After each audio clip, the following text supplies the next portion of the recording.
Bismillahirrahmanirrahim. Assalamualaikum warahmatullahi wabarakatuh. Selamat pagi anak-anakku sekalian. Selamat berjumpa dengan Ibu dan selamat bergabung menjadi keluarga besar SMP Negeri 5 Ciamis.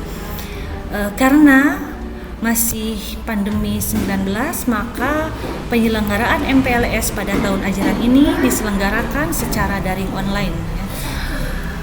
Baiklah anak-anakku sekalian, pada kesempatan ini Ibu akan menyampaikan materi tentang wawasan wiyata mandala. Namun sebelumnya Ibu akan perkenalkan diri terlebih dahulu. Perkenalkan, nama Ibu Eva Nurhasana, SPD MPD. Ibu mengajar mata pelajaran IPS di kelas 9. Alamat rumah Ibu di Kecamatan Raja Desa, Kabupaten Ciamis. Baiklah, kita mulai saja materinya. Yang pertama tentang arti dan makna wawasan wiyata mandala. Wawasan wiyata mandala terbagi menjadi 3 suku kata, yaitu wawasan, wiyata, dan mandala. Wawasan adalah suatu pandangan atau sikap yang mendalam terhadap suatu hakikat. Yang ketiga, wiyata. Wiyata adalah pendidikan. Yang ketiga adalah mandala. Mandala adalah tempat atau lingkungan. Jadi, wawasan wiyata mandala adalah sikap menghargai dan bertanggung jawab terhadap lingkungan sekolah sebagai tempat menuntut ilmu pengetahuan. Kemudian unsur-unsur wiyata mandala. Yang pertama, sekolah. Sekolah merupakan lingkungan pendidikan. Yang kedua, kepala sekolah memiliki wewenang dan tanggung jawab penuh terhadap penyelenggaraan pendidikan dalam lingkungan sekolah. Yang ketiga, antara guru dan orang tua siswa harus ada saling pengertian dan kerjasama untuk mengemban tugas pendidikan sehingga terjadi hubungan yang serasi. Yang keempat, warga sekolah di dalam maupun di luar sekolah harus menjunjung tinggi martabat dan citra guru. Yang kelima, sekolah harus bertumpu pada masyarakat sekitarnya dan mendukung antar warga. Wawasan wiyata mandala dikenal dengan istilah 7K. Yang pertama, keamanan dan kenyamanan, kekeluargaan, kedisiplinan, kerindangan, kebersihan, keindahan, dan ketertiban. Apa itu sekolah dan apa itu fungsi dari sekolah? Sekolah merupakan tempat penyelenggaraan proses belajar mengajar, menanamkan dan mengembangkan berbagai ilmu pengetahuan, teknologi, dan keterampilan, dan sekolah merupakan lembaga pendidikan formal tempat berlangsungnya PBM untuk membina dan mengembangkan. Yang pertama, iptek. Yang kedua adalah pandangan hidup atau kepribadian. Yang ketiga adalah hubungan antar manusia dengan lingkungan atau manusia dengan Tuhannya. Yang keempat adalah kemampuan berkarya. Apa itu fungsi sekolah? Fungsi sekolah adalah sebagai tempat masyarakat belajar karena memiliki aturan atau tata tertib kehidupan yang mengatur hubungan antara guru, pengelola pendidikan, siswa dalam PBM untuk mencapai tujuan pendidikan yang telah ditetapkan dalam suasana yang dinamis. Kemudian apa saja ciri-ciri sekolah sebagai masyarakat belajar?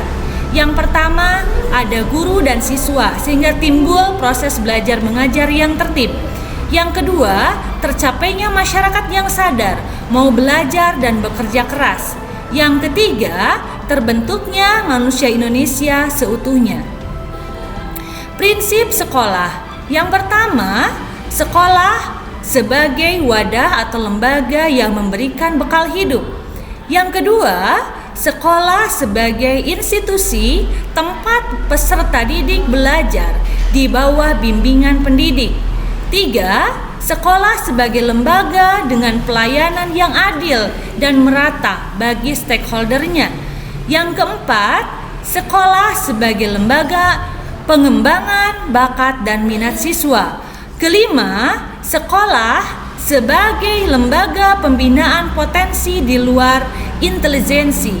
Yang keenam, sekolah harus memberikan perhatian serius untuk mengembangkan kemampuan emosional dan sosial, kemampuan berkomunikasi dan berinteraksi, kemampuan bekerja sama dalam kelompok, dan lain-lain. Yang ketujuh, sekolah sebagai wahana pengembangan sikap dan watak. Yang kedelapan, sekolah sebagai wahana pendewasaan diri. Dan yang kesembilan, sekolah sebagai bagian dari masyarakat belajar. Penataan Wiyata Mandala dalam upaya ketahanan sekolah. Ketahanan sekolah lebih menitikberatkan pada upaya-upaya yang bersifat preventif atau pencegahan. Nah, untuk menjadikan sekolah sesuai dengan tujuan dan fungsinya, maka perlu dilakukan penataan Wiyata Mandala di sekolah, yaitu melalui langkah yang pertama, meningkatkan koordinasi dan konsolidasi sesama warga sekolah. Yang kedua, melaksanakan tata tertib sekolah secara konsisten.